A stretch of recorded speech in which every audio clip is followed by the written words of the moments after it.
ಧರ್ಮವೇ ಇಲ್ಲದ ನ್ಯಾಯಾಲಯ, ಇದು ಬಂದಿಗಳ ಬಾಳಿನ ವಿಧಿಲೀಲೆಯೋ, ಇದು ಬಂದಿಗಳ ಬಾಳಿನ ವಿಧಿಲೀಲೆಯೋ.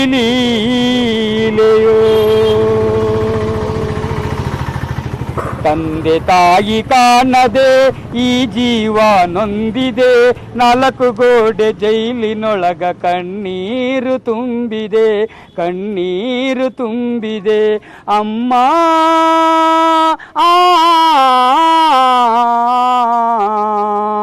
ಹೆತ್ತ ಜೀವಗಳು ಬಳಲಿ ಒಳಗೆ ನೋವು ಪಡುತ್ತಿವೆ, ದುಡಿದು ತಿನ್ನು ಕೈಗಳಿಂದು ಬಗಸಿ ಒಡ್ಡಿ ನಿಂತಿವೆ.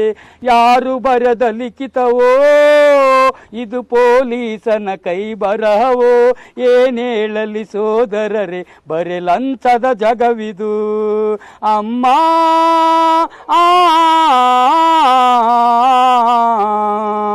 ತಂದೆ ತಾಯಿ ಕಾಣದೆ ಈ